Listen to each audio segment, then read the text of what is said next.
right, so yesterday we talked about geometric probability. This one says find the probability that a point chosen at random is on a point chosen at random is on Jn, on the full thing of Jn, would end up on Kn. So we're looking for the length of what we're aiming for, which is what? Kn over the length of the whole segment, which is, good. So Kn is 1, each little dot here is 1. So 1, 2, 3, 4, 5. And Jn is 1, 2, 3, 4, 5, 6, 7.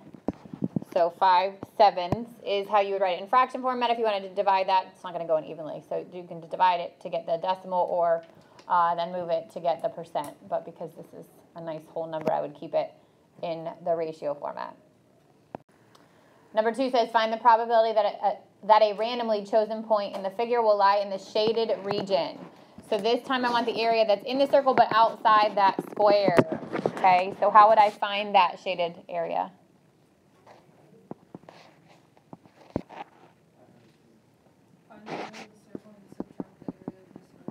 Good. So the area of the circle minus the area of the square, and then that's going to go all over what?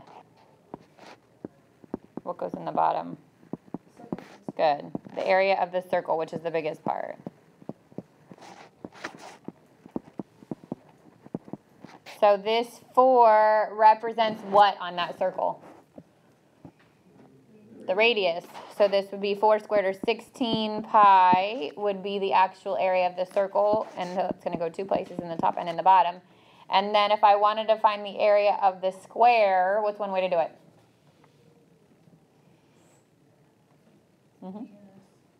You could do 1/2 a and s. Yeah, you'd have to find the apothem here. Okay, and then you've got the radius, and then you'd have to find the side. Half of what? So the radius would be 1/2 the diagonal, not the side, right? But if I went to this side, now I'm at another 4. What is that? That's the diagonal of the square, right? Can you think of a way to find area using diagonals? What's that for? A rhombus. Is a square a rhombus? Is a square a rhombus? Yes. So can I use that formula? So the area of the square is also 1/2 diameter 1, or diagonal 1, sorry, times diagonal 2. So this would be 1/2 of 4 plus 4, which is 8, times 8, half of 64, which is 32. So it's probably the fastest way to find the area of that square, but it's the only way. And then each of those are divisible by what? They're actually each divisible by 16. Yeah, I could have gone 4. You could have gotten 4 or 6, whatever. You could have kept going. So because each part of it are divisible by 16, this would be pi minus 2 over pi. That's as simple as it gets. Alexis. When you divide those two top to everything in the equation? Say that again. When you said you divided by 16, you don't just do the top and do everything in the equation? The only way you can reduce the fraction is if you can divide into each of them. So if it was like 16 pi minus 31 over 16 pi, I would have left it alone. It's just the fact that all 3 of those terms are divisible by the same number that you can reduce it. You'll leave these in terms of pi because you wouldn't have a calculator.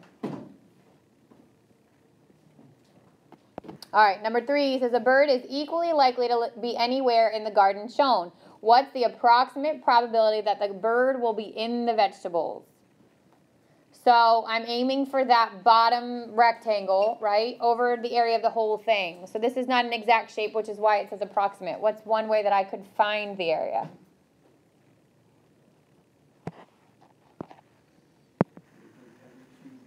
Okay, I can count every little cube that's there, right? So this is 1, 2, 3, 4, 5, 6, 7, 8, 9, 10, 11, 12, 13, 14, 15, 16, 17, 18, 19, 20, 21, 22, 23, 24. So there's 24 in the vegetable section. With me so far? Yeah?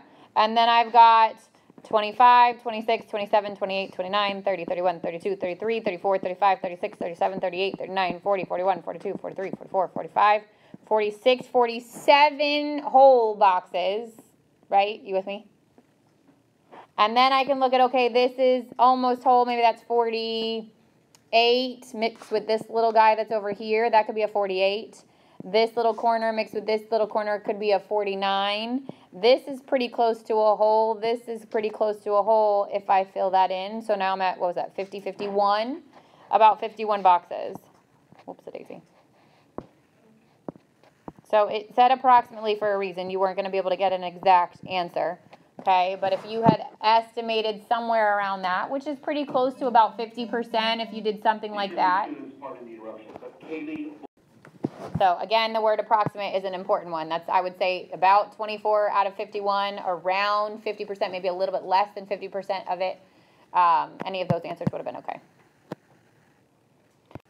All right, so this is the homework. I'm just trying to open up Notability, kept crashing. So the homework from last night, the evens, number 4 should have been, it said to write it in all 3 ways. So 1/8, 0.125, 12.5%. 6 would have been 1, 1.0, or just 1. You could have left it either way. And then 100%. Number 8 was 36. Number 10, or 36%, sorry. Number 10 was 3/7. Number 16 was 5/7.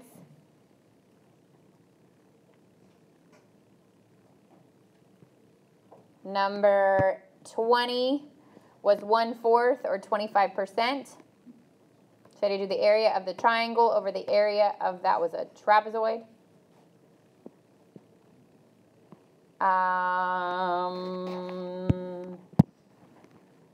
22. And this can reduce. So this was 32 pi minus 64 over 128. Those can each be divided. Let's do 8. This is 4 pi. Actually, 16 goes into all those, don't they? Yep. 8, big one.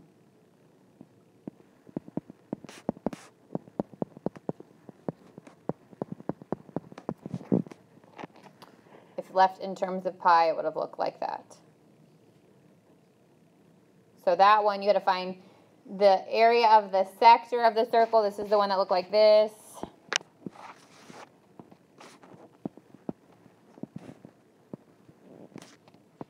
And this area was shaded in here. So I had to find the area of the sector. And then subtract from it the area of the triangle. And that would have given me the little yellow area, and put that all over the area of the circle. Sector is the measure of the angle over 360 times pi r squared. So a little bit of review back, right? Back a chapter. Questions on homework? All right, so let's. So 12-1 is called probability, or finding probabilities and odds. So the good news is you take a little bit of a break from geometric shapes with this stuff.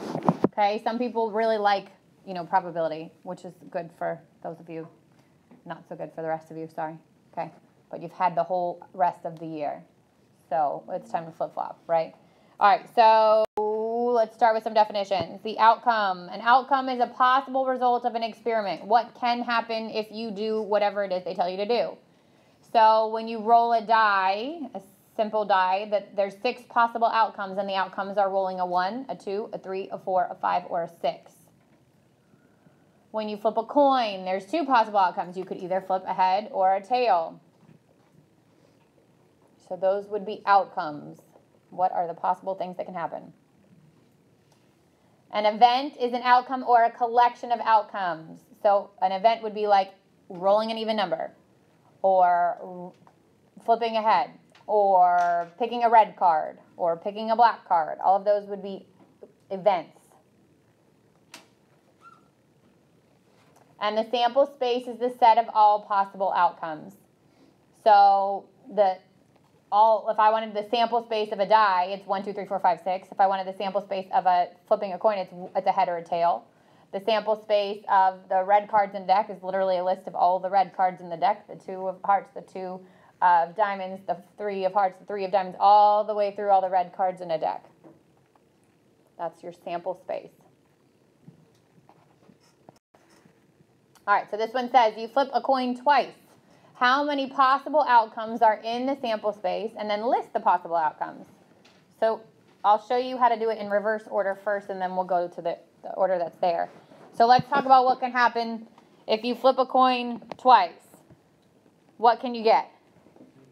Heads once, tails once. A heads once and then a tails once, or Both heads and then both tails. both heads and then both tails, or Tails and heads. tails and then heads. Are those all the outcomes you can get? Yeah, how many are there? 4. Okay, so typically we say the number of possible outcomes times the number of times you're going to do it. So if I flip one coin, what are the outcomes? Either a head or a tail. That's 2. You with me? How many times am I flipping that coin? 2 times. So I literally multiply 2 times 2, and I get 4 possible outcomes. If I said you are flipping a coin 8 times, it's 2 times 8. Okay? You could list them, all the different possibilities you could get. Okay? But that's the same thing. Alexis.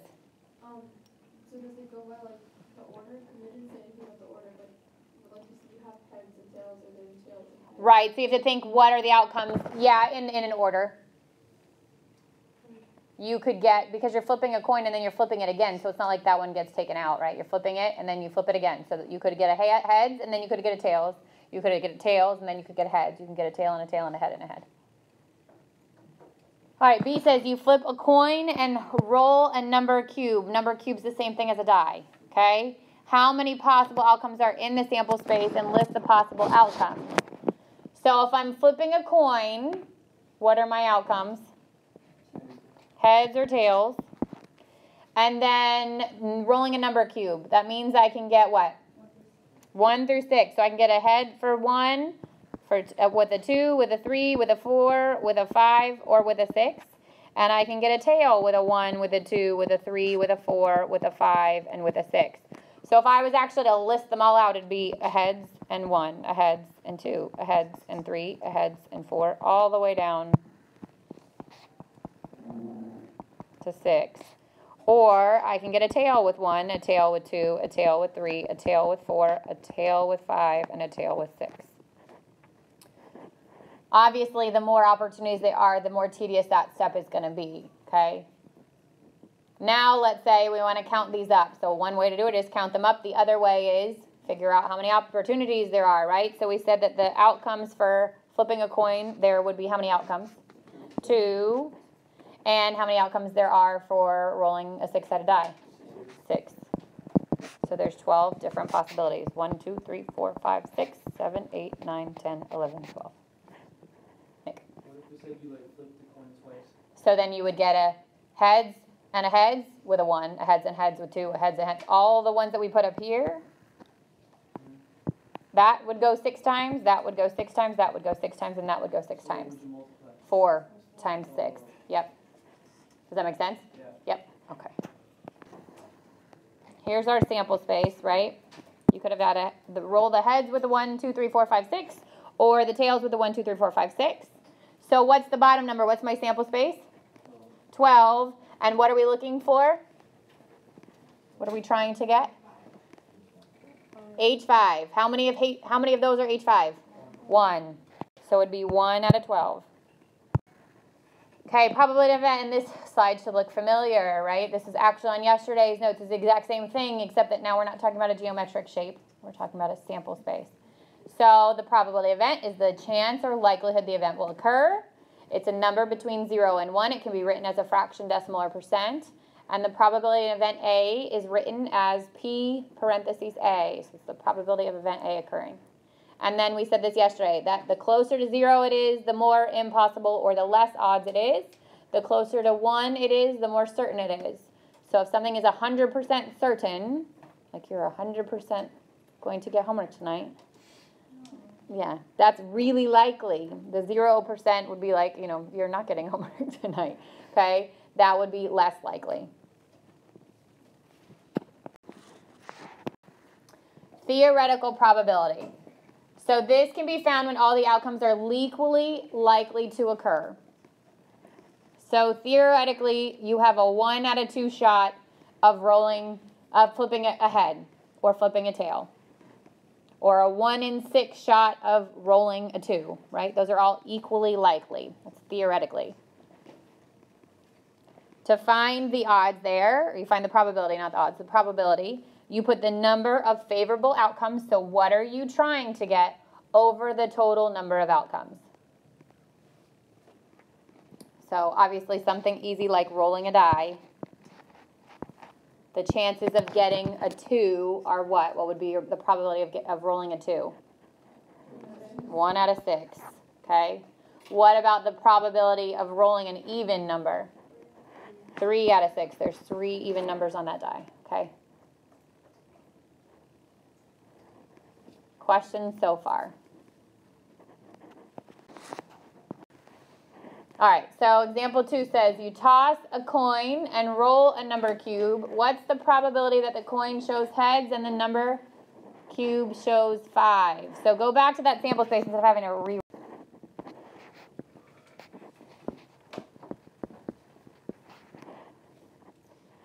B says what's the probability that a student chooses a t-shirt with a gold emblem? So here's a little chart. It says that there's 10 green shirts with a gold emblem. There's 6 t-shirts that are red with a gold emblem, and then 8 green with silver and 6 red with silver. So what's the total amount of t-shirts? 30. 10 plus 8 plus 6 plus 6 is 30. How many of them have a gold emblem? 16. Good. 10 are green and 6 are red. Do I have a fraction that I can reduce? Yeah, so you've got 2. This would be what? Say again? Nope. Thank you. 8 or 15. I'm like, wait, what? No. That's okay. So anytime you can reduce the fraction, you want to make sure you reduce it. Easy stuff, right? This is a lot of standardized tests love this stuff. All right, experimental probability is based on repeated trials of an experiment. So it's already been done. Things have already, either the coin's already been flipped or the dice has already been thrown. The number of trials is the number of times the experiment was performed.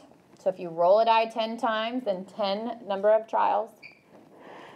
And the success is each trial in which the favorable outcome occurs. So if I want to roll a 2, then the success is how many times I've rolled that 2. And the experimental probability is the number of successes over the number of trials. So it's very similar to what we've done before, but we're saying it has already happened. So theoretically is kind of like what could happen, and experimental is what has already happened.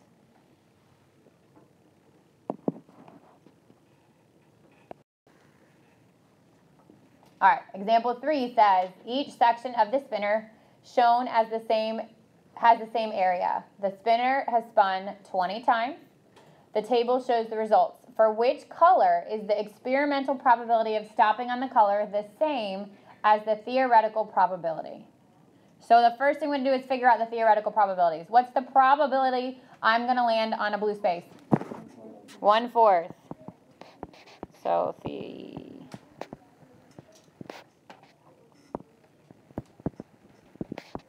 okay, for blue it's 1/4. What is it for green? 1/4. What is it for yellow? 1/4. What is it for red? 1/4. So they all have equal weight, okay? You could have a spinner that maybe has 2 blocks that are the same color, which would change, obviously, the probability of that one being spun. Okay, then I've got to figure out what the experimental probability of each of these is. So how many times was it spun? 20 times. So the red came up 5 of the 20 times. What's that reduced to? 1/4. So I already found the one that's the same, okay, which is red. Green would have been 9 out of 20, which does not reduce. Blue would have been 3 out of 20, which does not reduce. And yellow would have been 3 out of 20, which does not reduce. So red's the one that actually ended up being the same. Questions so far? So obviously there are things that go into probability, like maybe the table is not flat. maybe there's something wrong with your spinner, right? Because theoretically should match your experimental if it's not skewed. Okay, and then odds. So everything we've done up to now is probability.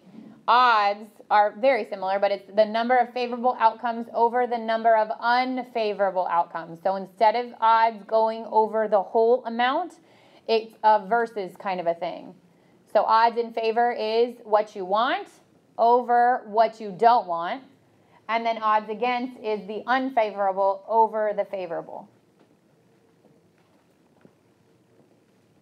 So odds don't go over a total. That's the difference. Probability goes over the total. So the odds of an event compared to the number of favorable and unfavorable outcomes when all outcomes are equally likely. Okay, example 4 says, using example 3, the odds against stopping on green. So I'm actually going to pull in. Probability I would land on a yellow, green, or red would be 3 to 4. The probability or the odds I'm going against the green is the same 3 because that's not what I want, but it's over 1, which is the odd of getting the green. Does that make sense? Yeah. Wouldn't it be 11 to 9 though? Because So not based, that's not probability, that's based on, that would be like experimental as though it already happened. This we're saying seriously, like just based on the odds of this spinner. Yes. Do you reduce it to just 3 or leave it? You'll keep it as 3 to 1. Yeah, so I mean, it's not really wrong to reduce it, but in terms of odds, you'll always want to keep it in a ratio. Yeah. Okay, so then it says, what about the odds in favor of stopping on a blue? 1 to 3. So I can write it like that, or I can write it like that, or I can write it like that. Okay? So favor means that's what you want. Against means that's what you don't want. And remember, probability goes over the total, but odds goes over what you want to what you don't want, or vice versa. Questions on any of 12.1? So this is a lot of like general probability in 12.1, and then we're going to get down to something called permutations and combinations in the next couple of sections, which gets a little bit more technical, but it still continues with the probability.